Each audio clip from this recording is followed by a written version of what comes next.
The numbers told the story. They always do. It's one of those idiots who believe in analytics. This is A Numbers Game with Gil Alexander on VSiN. It's hour number 2 of A Numbers Game here on VSiN, brought to you by BetMGM. I'm Matt Brown, in for Gil for the rest of the week. Kelley, Bydlon still behind the glass back there. Kicking things off the show, we did get a new coaching hire. The Colts, Shane Steichen, going to be heading over to Indianapolis to run that program. And as we were on break, we get another coaching hire as the Baltimore Ravens have hired Todd Monken to be their offensive coordinator. Of course, he was the offensive coordinator at Georgia. Georgia be looking for a new offensive coordinator. Probably dip back into the NFL like they did in the past here and see if maybe they will go on the Alabama rehab kind of program, go and get one of these failed NFL coaches, bring them in, have them succeed again, and then be able to stick them back into the NFL. But Todd Monken is going to be heading to the Baltimore Ravens. I think that is a excellent hire. The only problem is does he know who's going to be quarterback for them? Because there's still that going on out there with Lamar Jackson. Kelley, we don't know if Lamar's actually going to be back with the Ravens. We assume they will figure something out, but weirder things have happened. Maybe he'll be on the move. Yeah, we'll see. That's look. I mean, that offseason there, man, could that franchise drastically shift, right? I mean, you're talking about. Look, not only a very high-level quarterback, but you've built that offense, around the guy, around Lamar Jackson. And man, if they do move on, John Harbaugh. We always talk about one of the best coaches in the NFL, but how big of a rebuild could that be for that team? It might be bigger than a lot of us think. Statement from Coach John Harbaugh here. We conducted 21 interviews with 14 candidates throughout a thorough process that had wide-ranging organizational involvement. Todd's leadership and coaching acumen were evident from the beginning. He has a proven track record for designing and teaching offensive systems that allow players to succeed at the highest level. We're excited to get back to work and begin building an offense that will help us compete for championships. Let's remember, he was able to find success with Stetson Bennett at quarterback there in the SEC, by the way, going up against NFL defenses essentially on a weekly basis, and he was able to find success with Stetson Bennett. So you would like to think that maybe Lamar looks at that and goes, if he can make that guy, I mean, like, what can he do with me? Like, you'd like to think that maybe he sees that, but again, it all comes down to the almighty dollar, Kelley. Yeah. Stetson Bennett, Lamar Jackson, pretty sure they're the exact same age. Yes, exactly. Yeah, and they are. Actually, I think Lamar's younger. I was going to say, he might be younger. Yeah, I actually think Lamar is younger. There were a couple of different guys that were younger, I think, than Stetson Bennett. Lamar Jackson, 1 year old. 26 versus 25. 1 year old. But, wait, hold on. He just had his birthday. Lamar just turned 26. So there it is, like basically the same age and with multiple years of NFL experience under his belt already for Lamar Jackson. We get a tweet coming in here from Rick Ollie that asked me, welcome to A Numbers Games. What are my thoughts on sushi? And that is an interesting question here. But No. Let me break down. I'll give you the backstory here, which a lot of our listeners would know, is that Gil, being Gil, came on here one day and talked about the great sushi dinner he had the night before, and then refused to give the name of the restaurant that he ate at. So he has a secret sushi location that everybody's trying to get at. And I'm talking about, you're looking at me weird right now. He wouldn't even tell me on break. So Gil has a secret sushi. Is he afraid they're going to sell out of fish or something? Like what? Like we get like the best sushi. Like, so that's the other secret about Vegas is we get phenomenal sushi even off the strip because they piggyback off of all of these super expensive sushi places up and down the strip, right? And so they get the stuff flown in and they just piggyback off these orders. And so you can find your little place in the valley where I live in Summerlin, whatever it might be, and you still get the basically strip quality, highest level sushi you're going to get because they piggyback off of those orders. And so when you come down, if you find one of the places off the strip that's really, really good, Sin of Japan. And that one is fantastic. Sometimes you will see like casino limos out in like Sin of Japan's parking lot. Really? Stuff. Yeah, because people will want to get shipped over there to go eat sushi. So there's another pro tip. That's for the second hour. There you go. That's for the second hour. Brown. Head on over to Sin of Japan. Now, it's not as cheap as just like your hole-in-the-wall, strip mall sushi place. It is a little bit more expensive, but it is really high-quality stuff, and it's not costing you strip prices. So there you go. How you like that? Pro tip. Boom. What do you think about that? So what we didn't get to is some of these stories from the top of the show, Kelley, because we just kind of went off on a tangent. Not like you and I have ever done that before. Yeah, so, no, we never have. I'm about to do it again. How about wait, I'm going to NBA geek out for a second. All right. Shams, sources, NBA three-point contest participants, Okay. All-Star Weekend. Boston's Jason Tatum, Okay. Sacramento's Kevin Huerter, Miami's Tyler Hero, Indiana's Tyrese Halliburton and Buddy Hield, Portland's Damian Lillard and Anthony Simons, and Utah's Lauri Markkanen. So the dunk contest sucks these days, but the three-point contest. Yeah. No one wants to do the dunk contest because, like, that's actual work. Like, you've got, like it's work. You got to think of the next dunk and try to do something that. I guess you could get hurt. Right? Yeah, I'm sure that's the excuse for most of them. There's that. There's also the, like, you're trying to think, is there anything original left anymore? Is there anything that people haven't seen? That's the toughest part. The answer's probably not. Like, probably everything's been done. So I kind of get why the dunk contest, even though our childhood, the dunk contest was like it. Yeah, it was awesome. It was awesome. And then now it's just, it's nothing. But wasn't even that long ago. Like, I mean, like Dwight Howard and stuff. Like, this is not even that long ago. But it is just nothing. Man, the news is just flying in here. What else we got? Let me just try and. I do want to try and confirm this here. It says that they have already this was in the works because Georgia has already hired Mike Bobo to come in and replace to replace Todd Monken as offensive coordinator for the University of Georgia. So I'm sure. I feel like Georgia and Bama just sit there with backup plans on top of backup plans for their coaching staffs. Yeah. So he, of course.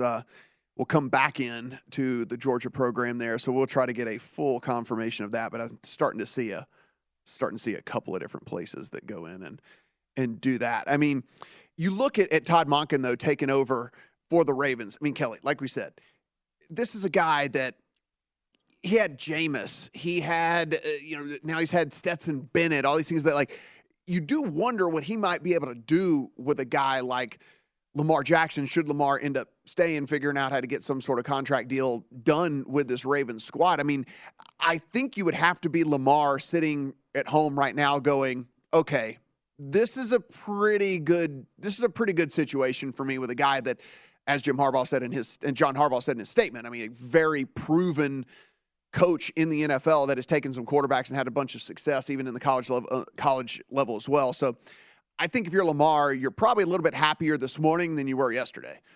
Yeah, definitely, right? I mean, I think you got to look, someone at least in-house that you can actually hopefully have a discussion with Lamar Jackson to pitch a future, right? Mm-hmm. Pitch to him, hey, there's fresh blood in here. This is what I've got designed for future plans of this offense. Obviously we want you to be a big part of it, yada, yada, yada. Look, I think that helps sometimes when you're trying to maybe this is not recruiting someone, but you're re-recruiting someone almost, right? So we take a look here. One of the news stories off the top, Kyrie Irving made a request and basically saying, please don't ask him about his future beyond this season. Quote, it puts unwarranted distractions on us and our team. I mean, there's one way that he could go about, not being a distraction to be just answering a question. Like, I mean, you can give non-answer answers, right? Like, exactly, like that's the thing. It's like this guy, I get it, man. He doesn't get it. Like, it's this whole galaxy brain thing that he thinks he has. It does not work in here. It's like, dude, there are easy ways to give non-answer answers, and then they'll quit asking you. Yes. But instead, when you say something like this, you're inviting them to continue to ask you. Okay, like it is the let's peel the curtain back into the TV world, radio world too, right, Matt? We've all been, you and I have been there several times at press conferences and pulling athletes off the side. I'm just looking for a soundbite. Right. You're a soundbite machine, Kyrie, because you always say something, including yesterday when you're trying not to say anything. Do what Matt's talking about. Get up there and give the most boring answers every single night. And guess what? People will go away because they're going to say, this guy is a complete bore. I'm going to stop asking him the same question. I am concentrated on this season and the success for this season. I hope when the offseason rolls around, we're able to figure something out. But I'm really just dealing with this season, right? Just give them a Photon. Kyrie just gave a horrible answer. I'm never going to ask that again. Exactly. I'm focused on this season. offseason. Maybe I hope we can get something done in the offseason, blah, blah, blah. And that's all you got to do. Bam, over with. They don't want you to keep saying that over and over again, and they'll quit asking you. But again, the guy just doesn't get it. Apparently, he's never going to get it. They lose last night, Kelley, and I'm just wondering kind of what game. Yeah, I was going to say, I am wondering what you think of this team overall, though. I mean, the Mavs didn't even get a shot off there to end the game, which I thought was a little curious when it all came down to it. But they do lose 124-121 to the Timberwolves. Yeah, I watched the bulk of the fourth quarter here. I mean, it was a heck of a Mavericks run at the end. You totally thought they were coming back. Kyrie looked great. I mean, look, this is the us holding two thoughts in our head at once, right? Kyrie is an amazing basketball player when he is on the court. Him and Luka side by side could be very, very, very dangerous. I don't know that this is going to be I don't think it's enough to push them through in the West, but, man, they're a team you don't want to face with two guys like that. You got two of the best rim attackers in the game right now. Know that you're not talking about guys that are going to slam it home dunk-wise, but as far as attacking the rim, picking up fouls, getting to the line, these are the two of the best in the league. Both of them hit those take and hit a lot of threes, right? Two of the best ISO players in the league. This is tough. They're going to be a tough team to face every single night. In Minnesota, man, they handled this team for 3+ quarters and still almost got beat just basically because of those two guys. So, I don't know. It's going to be interesting to watch how Dallas does down there. I'm not drawing anything from one law. Whatever. Like everyone's the headlines this morning were all like, "Can they make this work?" or whatever. And I was like, "Yeah, probably so." I mean, probably so. Probably so. It's been a week. You should have learned more that they can make it work last night than they can't because of what they did in that last quarter. Kelley and I can never get enough NFL, and honestly, we want to give you our thoughts on where we are headed, what we're watching as we head into the offseason, our power ratings when we come back.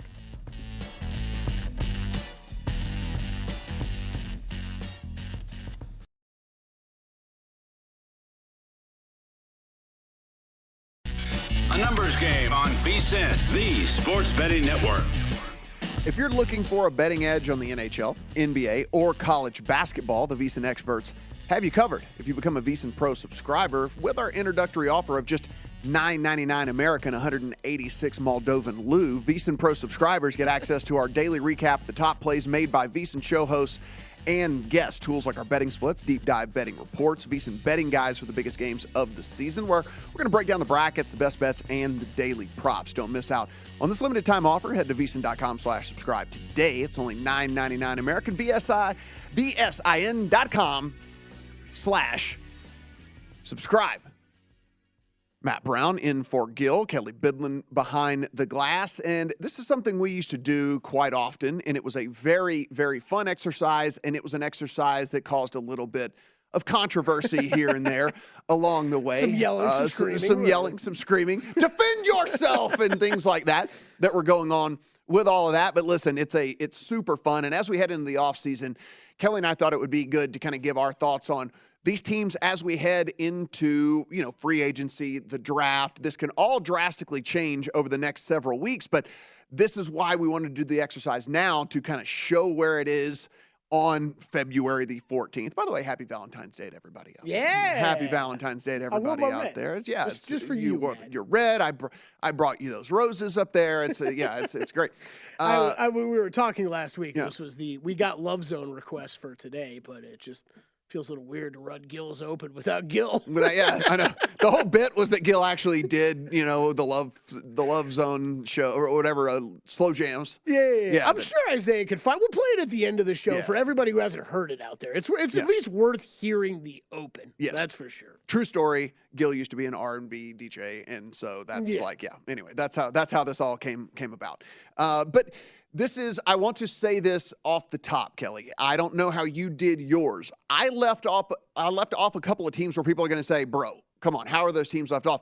Because of the uncertainty that are surrounding them currently. Yes. I had to leave them off. Now, they could very well just vault right back in and maybe even fairly high into these ratings. But not knowing whether Lamar Jackson is going to be the quarterback of the Ravens or not, is a very big deal to me. And so it was hard for me to say, like, oh, I'm confident in this team heading into the offseason, not knowing who their quarterback's going to be. And you'll see like a couple of other teams in which, like, just because of where we sit, I couldn't put them in the top 10. We were trying to figure out exactly how to specify this. So the instructions I gave Matt were your top 10 teams heading into the offseason. So not these top 10 teams from the end of the year, because I think the playoffs help us rank that out. Top 10 teams headed into the offseason. Isaiah, fire it up, plug it in, power it up.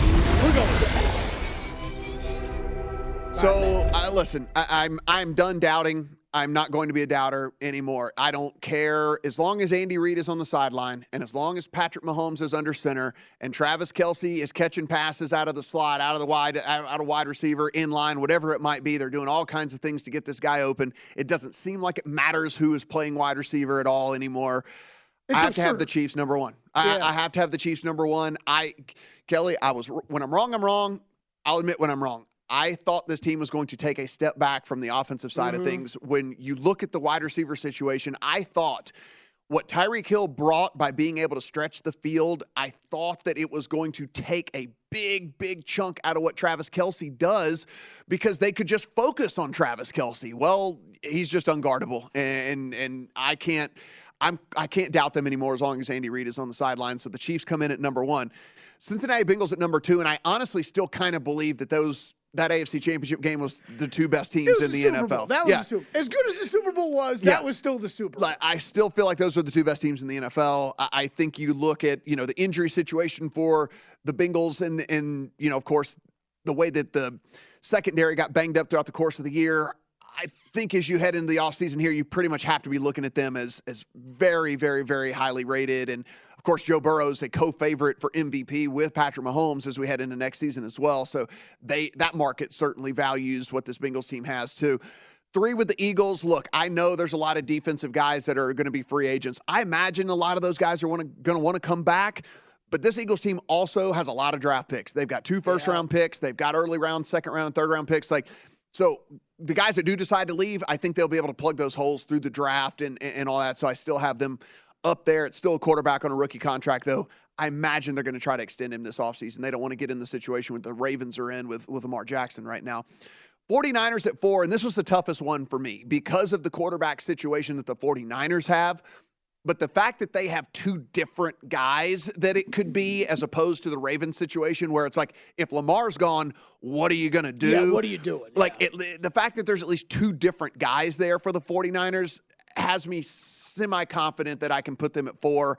I might regret it maybe, whenever we're looking over this a little bit later down the line. I think there's the other one with but the Eagles and 49ers off seasons are both very fascinating, right? Because I think – kind of like you hinted at, I think if the Eagles do things right, you could almost end up with just as good of a team, if not better, coming back next year, which is a scary thought. Should be a scary thought for everybody in the NFC.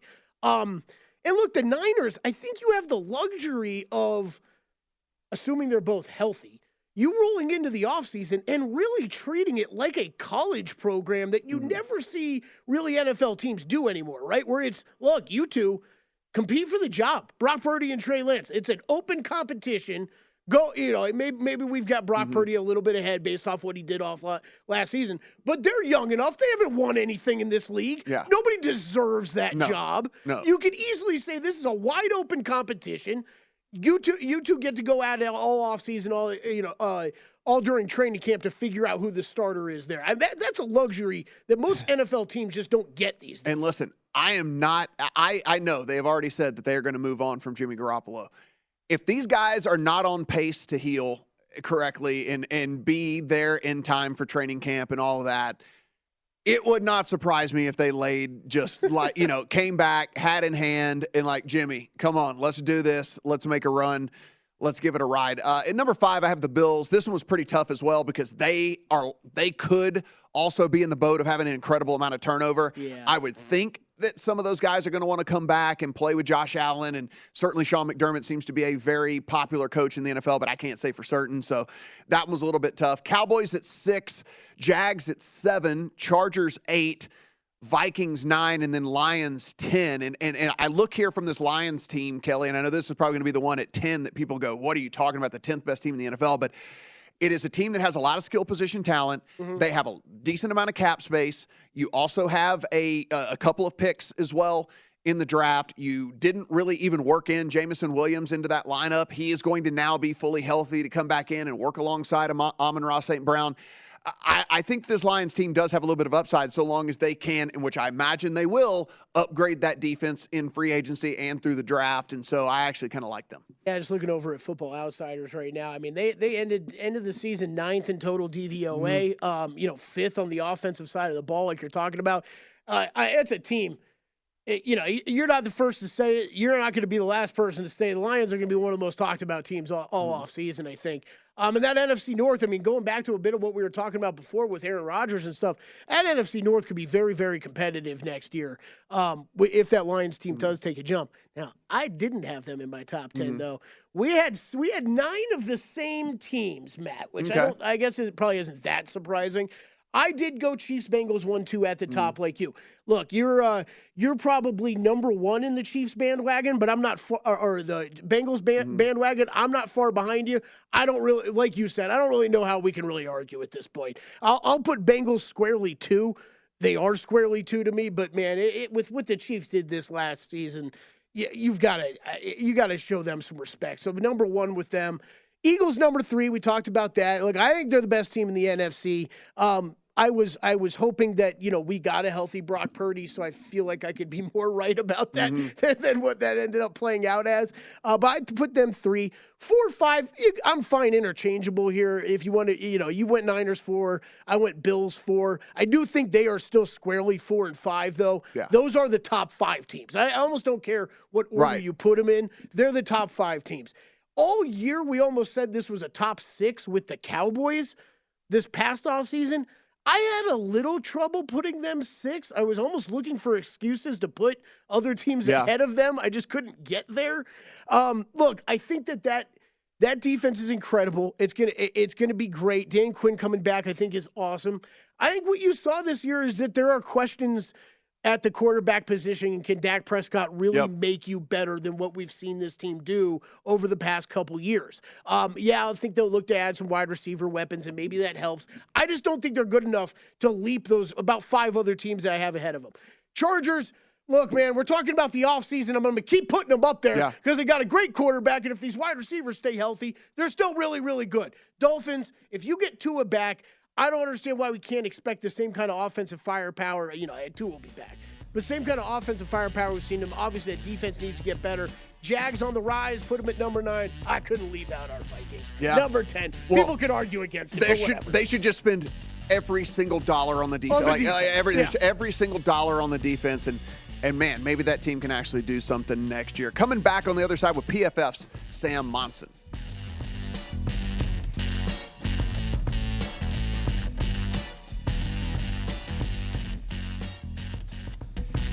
A numbers game on VSiN, the Sports Betting Network. Before you make your next bet, be sure and visit VSiN.com to check out the current betting splits data. Split bets! Want to know where the money and bets are moving every game? The betting splits page is updated with DraftKings odds every 10 minutes so you can see changes in all the action.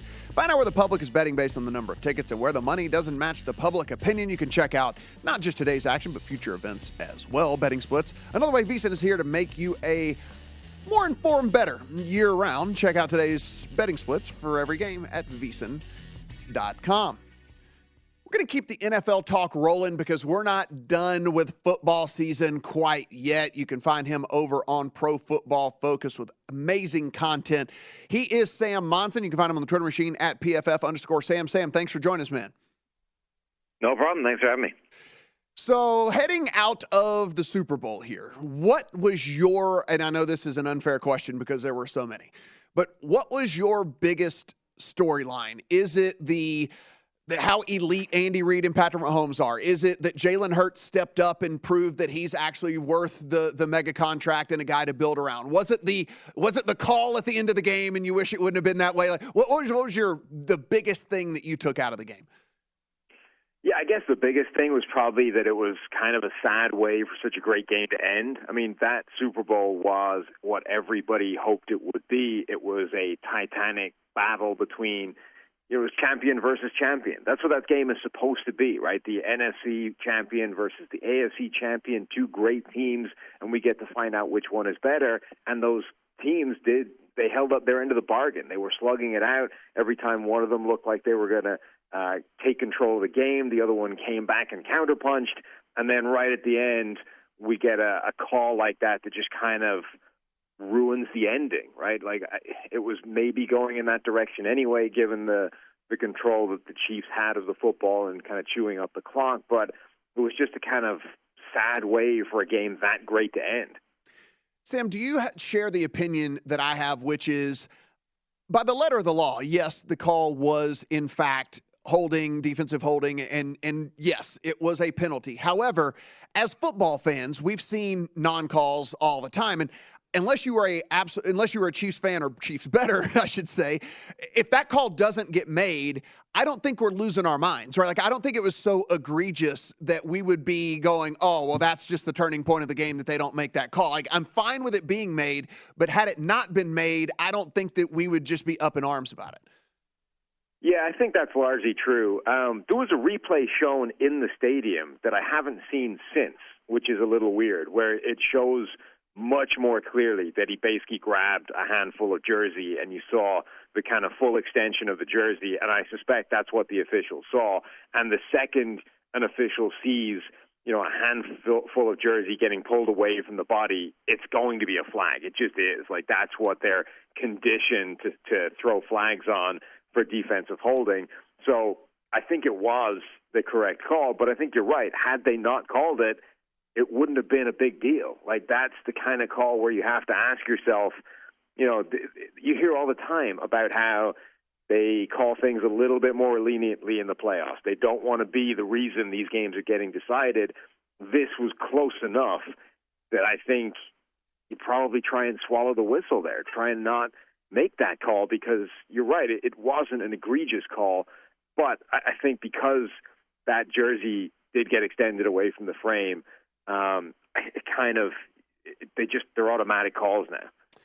So as we head into free agency, are there any guys out there that you kind of have your eye on that you feel like could truly make a difference if they landed in the right spot? I know when we look at the wide receiver position, there's not really very many wide receiver options available in true free agency.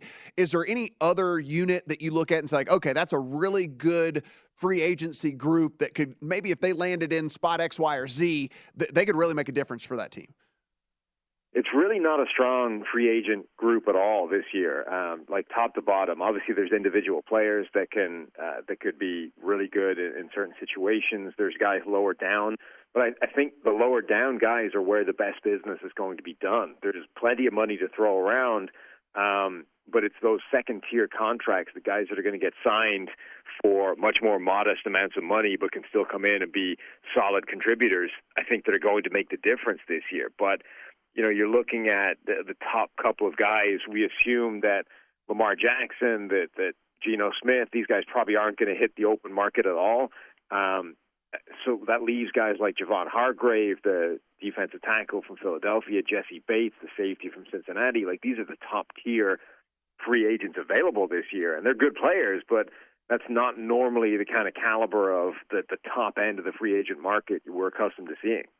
Talking to Sam Monson, he is the lead NFL analyst over at Pro Football Focus. You can find him on Twitter at PFF_Sam. So we get the word, and I think this was widely expected, that Derek Carr is not going to accept any trades. He is going to want to be cut so that he can make the choice on his own as to where he's going to be playing ball next. Is there a fit for him that you think that is actually going to truly, truly upgrade a team? And maybe even, I know the Saints keep getting thrown around out there. That's a really poor division. So are they a Derek Carr away from being kind of the leader in that division? Is there someone that you're looking at that Derek Carr might end up maybe elsewhere?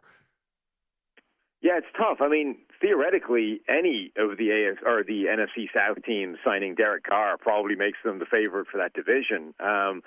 He's an unusual quarterback, though, because he's in this tier of middle-class quarterback performances that everybody hates now. And that's why the Raiders are moving on from him, because they've decided, yeah, Derek Carr's good, but good doesn't do you anything when you're going up against Patrick Mahomes twice a season, when you're in a division with Justin Herbert, when you have to get through a playoffs of Joe Burrow and Josh Allen and Lamar Jackson and Trevor Lawrence. Like, good is pointless now. And teams are casting aside good quarterbacks to go and try and chase greatness somewhere.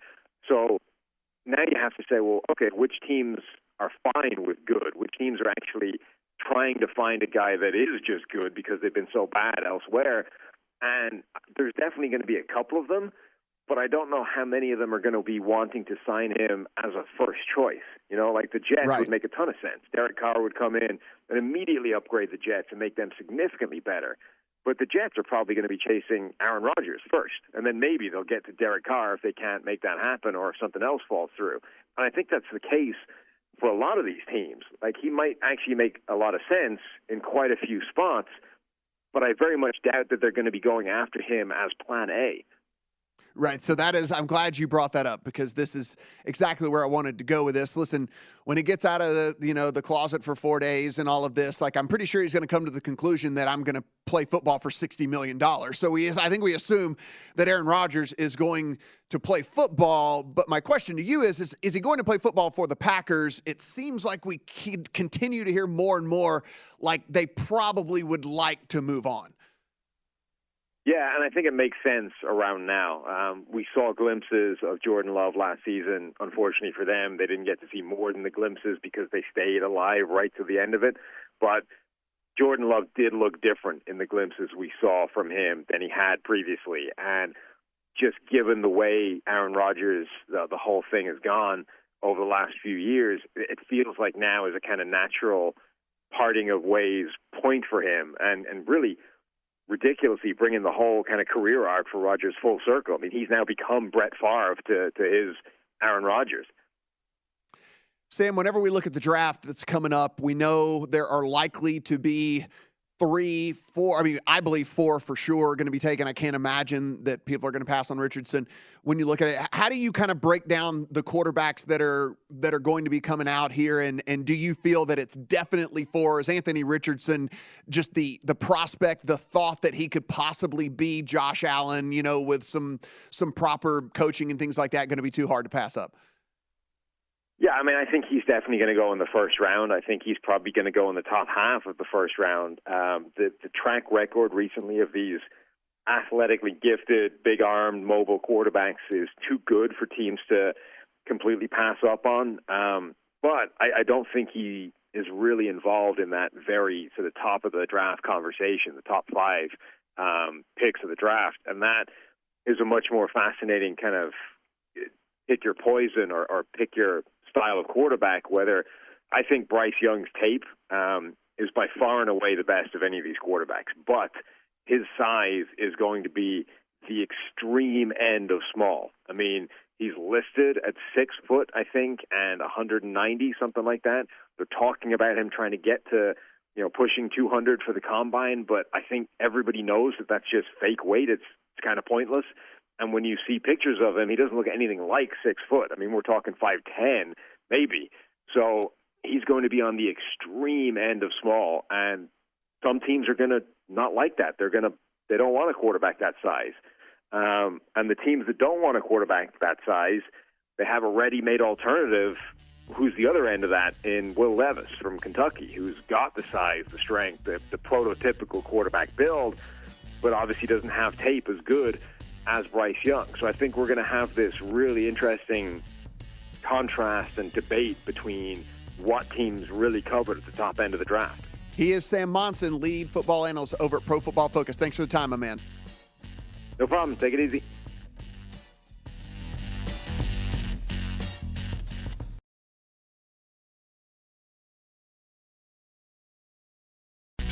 A numbers game on VSiN, the Sports Betting Network.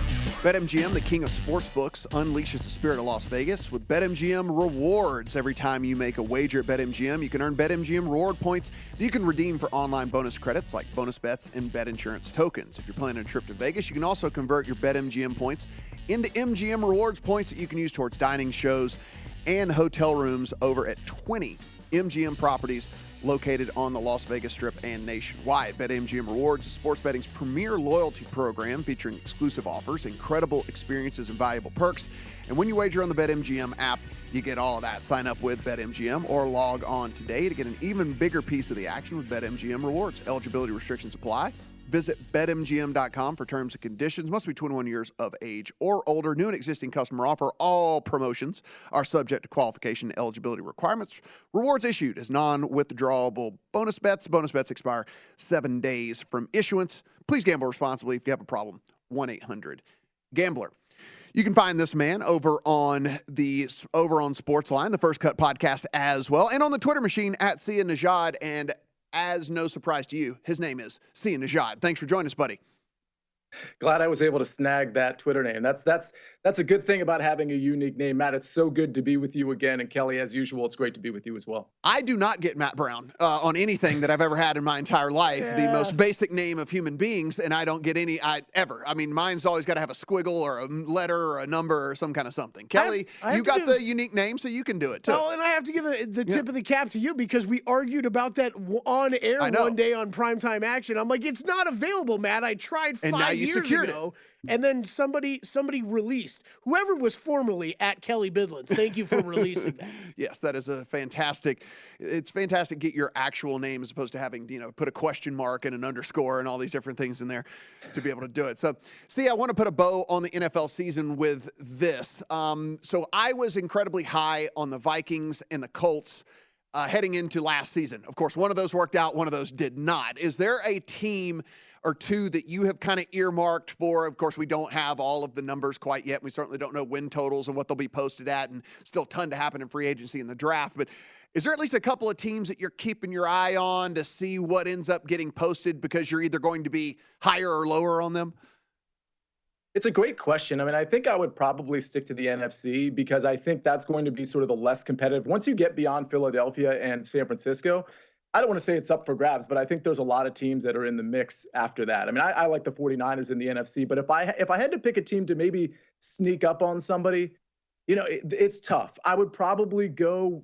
It's not going to be the Lions. I'd probably go with the Packers, but then of course that's going to involve them actually retaining Aaron Rodgers. So this one's really tough. I think in the AFC, I would probably look to Denver. I think when you get a new coaching regime, maybe you get Russell Wilson kind of focused on his skill set as opposed to the offensive coordinators. And I think that might be something to look into. Of course, that's tough, right? Because you're in a division with the Kansas City Chiefs and the Los Angeles. But Denver just seems like they have a lot of talent on both sides of the ball. See, I was down in Phoenix this past week, was able to take in a couple of days of the waste management, was able to walk around with some of the guys a little bit. And, we look at the top of this odds board as we head over to the Genesis, and it's going to be, it's the same guys. It's another elevated event. That being said, John Rahm didn't quite have it. Obviously, Rory hates that course, and, he basically said as much. That's why he'd never played it before. And, so that being said, heading over to the Genesis, I think we do look at these guys at the top and say to ourselves, and I don't want to put words in your mouth, but it's like, there's probably a high likelihood one of these guys wins, but I can't bet them at these numbers, and so we just have to look elsewhere.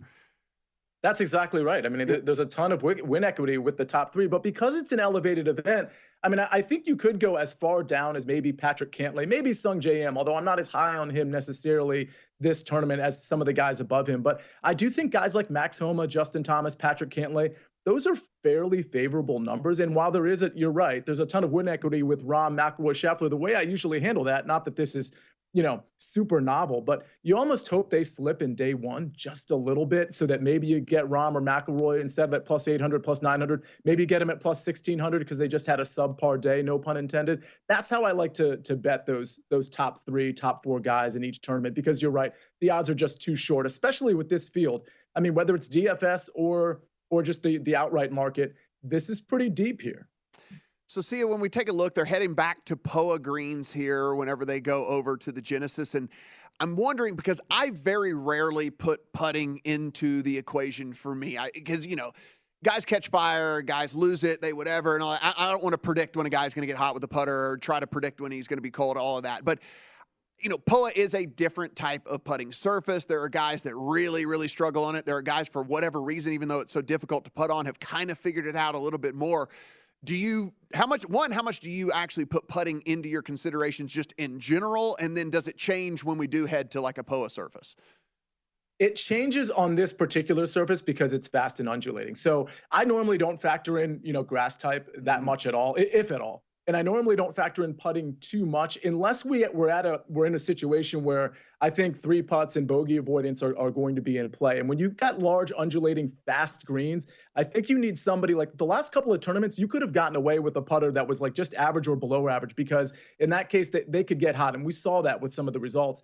In this case, I think putting is pretty important. And I think I'm looking at guys who of course, have had success at Riviera, but usually if they've had success at Riviera, that means they've had success with the putter on these greens specifically. So yeah, I'm definitely looking at it. So before we get to your picks, outside of that, what was the prototypical golfer for you? What were kind of some of the key stats that were really kind of rising the guys up your models? Yeah, I mean, approach play, mid to long irons is definitely kind of big here. The last couple of tournaments, wedge play was really in play in terms of a disproportionate number of shots coming from, let's say, 75 to 150. Well, it's a little bit of the opposite here. I mean, I think this is a positional course where you really have to navigate your way around the course. I think length off the tee is great, but I don't think it's fundamental. So for me, get yourself in the fairway or near the fairway. I mean, the rough isn't super penal, but the approach shots from 150 to, let's say, 200, I think are going to be really important because the greens and regulation is going to be relatively small here in terms of percentage hit. I think you're going to have to look at around the green play. So I think the golfers that we tend to think are creative and can navigate themselves around a course successfully, avoid bogeys, that's who I'm looking for. I see your 3 outrights in here, and I'm happy to say that you and I could be possibly celebrating together whenever we hit Monday, because I'm also on Hideki Matsuyama. You have Max Homa and Sung J M in there as well. What'd you like about those 3 guys?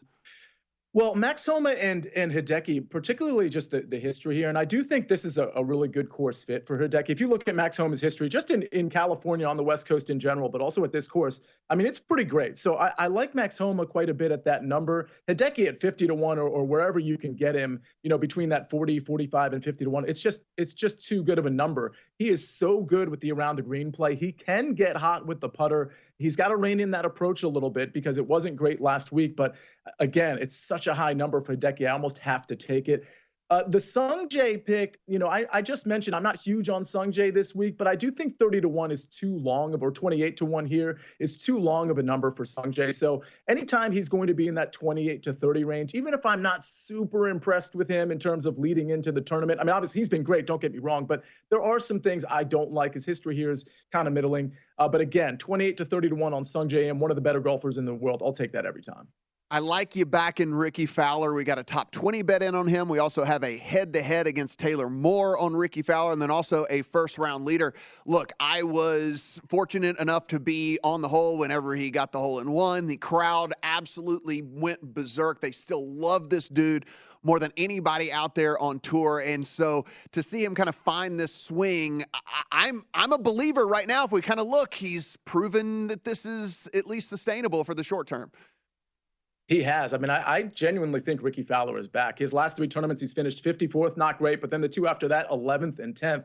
And the approach play has been elite. I mean, I just love him coming into this tournament. The around the green game has been solid. The putter has been solid. He's really checking all the boxes. Now, can he go off the rails? Yeah, I guess. But again, I think Ricky Fowler, we're catching him at the right time in the top 20 market in particular at a good plus Plus 210 is a pretty good number there. And then I like him over Taylor Moore. That almost seems like a setup to me because in the outright market and in, let's say, DFS, I mean, Ricky Fowler is way ahead of Taylor Moore. So I feel like it's a bit of a trap bet. But again, I like Ricky Fowler. I just love the form he's coming into. And then in the first round leader market, love that too. We know in first round leader markets, listen, I look for guys who can pop, who can spike both with the putter and the approach play. And Ricky Fowler fits that mold quite well. You can find Sia over on Sportsline and the First Cut podcast. I do listen to the pod, Sia, and let me tell you, get your one and done in. All right, get your one and done's in, buddy. I mean, this is like a month in a row now.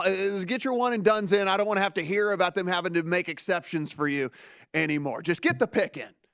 Well, Matt, you're right. They put their foot down last week. I had John Rahm, but that $1.38 million didn't count because I was 44 minutes late. It happens. It's totally my bad. But Matt, thank you for watching the show and engaging with that one and done. At Sia Najad over on Twitter as well, guys. Matt Brown filling in for Gil for the rest of the week. Kelley Bydlon will be in here, so you will see at least that familiar voice and that beautiful face of his. And stick around for the Lombardi Line here on VSiN.